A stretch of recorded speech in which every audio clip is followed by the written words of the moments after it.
वर्ण विच्छेद यानी वर्णों को अलग अलग करना। किसी शब्द वर्णों के सार्थक समूह, देखिए शब्द क्या होता है, वर्णों का जो सार्थक समूह होता है उसको ही हम क्या बोलते हैं, उसी को हम शब्द बोलते हैं, ठीक है। तो शब्द को अलग अलग लिखने की जो प्रक्रिया होती है उसको ही हम यहाँ पर वर्ण विच्छेद कहते हैं, ठीक है। तो थोड़ा सा हम एग्जाम्पल से समझेंगे तो आपको ज़्यादा अच्छे से यहाँ पर क्लियर होगा। जैसे देखिए फॉर एग्जाम्पल, उदाहरण के लिए यहाँ पर निधि शब्द लिखा हुआ है, ठीक है। तो ये क्या है, शब्द है, ठीक है। और शब्द क्या है, ये वर्णों का सार्थक समूह है। जैसे कि ये ना में छुट्टी की मात्रा नी और प्लस धा में छुट्टी की मात्रा धी, इस प्रकार से बना है। अब हम इसको भी तोड़ सकते हैं, तो कैसे तोड़ेंगे, जैसे नी लिखा हुआ है, ठीक है। तो ये कैसा लिखा है, आधा ना और प्लस छोटी ई की मात्रा, और प्लस जो धी लिखा है ये कैसा लिखा है, आधा धा प्लस छोटी ई की मात्रा, ठीक है। अब इसको अपन ऐसे भी लिख सकते हैं, देखिए यहाँ पर आधा ना प्लस छोटी ई, आधा धा प्लस छोटी, ठीक है। तो ये इस प्रकार से बना हुआ है निधि शब्द।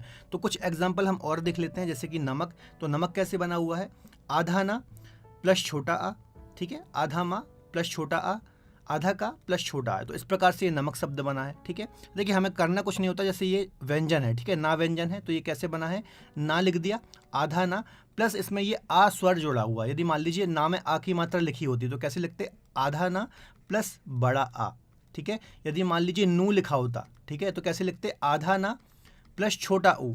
मान लीजिए ना में बड़ू की मात्रा नू लिखा होता तो कैसे लिखते, आधा ना प्लस बड़ा ऊ। तो इस प्रकार से ये कोई भी व्यंजन होता है वो स्वर की सहायता से बना हुआ होता है, ठीक है। कुछ अन्य एग्जाम्पल देखते हैं, जैसे अमृत है, ठीक है। तो ये कैसे बना है, आ, अब आ तो स्वर है, इसको तो तोड़ेंगे नहीं।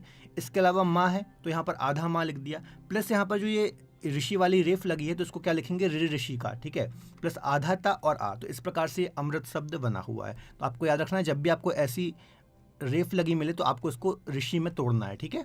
आगे बात कर लेते हैं मौजूद। तो ये कैसे बना हुआ है, तो आधा माँ प्लस यहाँ पर औ की मात्रा है, ठीक है, तो यहाँ पर क्या लग जाएगा, औ लग जाएगा, प्लस जा है तो आधा जा, प्लस बड़ा ऊ लगा है जा में तो बड़ा ऊ हो जाएगा यहाँ पर, प्लस आधा दा और आ। देखिए इस प्रकार से जो ये लिखा होता है इसको क्या बोलते हैं, इसको आधा वर्ण बोलते हैं, ठीक है। तो जैसे मान लीजिए दा लिखा है पूरा, तो इसको आधा करने के लिए क्या करेंगे आप, आधा दा प्लस स्वर जोड़ देंगे आ, तो ये बन जाएगा दा, ठीक है। तो इस प्रकार से आपको ब्रेक करना है। इसके अलावा कुछ अन्य एग्जाम्पल है, जैसे रक्षा, ठीक है, रक्षा। तो रक्षा कैसे बना है, आधा रा प्लस आ प्लस आधा का आधा शा आ, है ना। अब ये देखिए लास्ट वाला टॉपिक यदि आपने मेरा देखा होगा जिसमें मैंने आपको वर्णमाला पढ़ाई, तो मैंने आपको बताया था जो छा है, ठीक है, शा है, ये कैसे बना है, ये आधा का और शा, इस प्रकार से बना है। अब शा को भी यदि आप तोड़ेंगे तो ये आधा शा और आ में टूटेगा, ठीक है। इसको हम क्या बोलते हैं, इसको हम बोलते हैं संयुक्त वर्ण, ठीक है। संयुक्त वर्ण कैसे बना होता है, चार संयुक्त वर्ण होते हैं, अभी मैं आपको बताऊंगा। तो शा कैसे बना है, आधा का और शा, तो शा को भी आप तोड़ेंगे तो आधा शा और आ हो जाएगा, ठीक है। तो इस प्रकार से ये क्या बना है, इस प्रकार से इसको आप ऐसे बोल सकते हैं कि ये छा है, ठीक है। तो छा को ब्रेक किया गया है। इसके अलावा एक और देखिए प्रतिज्ञा, एक और एग्जाम्पल देख लेते हैं संयुक्त वर्ण का। तो प्रतिज्ञा कैसे बना है, आधा पा रा, है ना, प्रा कैसे बनता है, आधा पा और आधा रा, प्लस यहाँ पर आ भी लगेगा, ठीक है, श्योर। इसके अलावा ती, तो ती कैसे टूटेगा, आधा ता और ई। इसके अलावा जो ज्ञा है, अब ये संयुक्त वर्ण है, ठीक है, जो ज्ञा है यहाँ पर जो ज्ञा आपको दिख रहा है ये कैसे बना है, आधा जा, ठीक है, प्लस इया, ठीक है। तो इस प्रकार से बना हुआ है। अब इया में प्रतिज्ञा है तो इया भी टूटेगा कैसे, आधा इया लिख देंगे आप और यहाँ पर आ की मात्रा लिख देंगे, तो इस प्रकार से ये टूटेगा। देखिए चार संयुक्त वर्ण कौन कौन से, यहाँ पर थोड़ा देख लीजिए, जैसे देखिए छा, कहीं बार आपको छा मिल जाए क्षत्रिय वाला तो आधा का और शाह में आपको तोड़ना है। अब शाह षटकोण वाले को भी आप तोड़ेंगे तो कैसे टूटेगा, आधा शाह प्लस रा, इस प्रकार, सॉरी आधा शाह और आ, है ना, इस प्रकार से टूटेगा। त्रा कैसे बना हुआ है, आधा ता और रा, ये हमने वर्णमाला में पढ़ा था। अब रा को भी अब जब तोड़ेंगे तो आधा रा प्लस आ हो जाएगा, है ना। जब ज्ञा ज्ञानी का कैसे बना हुआ है, आधा जा और इया, तो आधा जा लिखेंगे प्लस इया लिखेंगे और प्लस आ लिखेंगे, आधा इया लिखेंगे, ठीक है।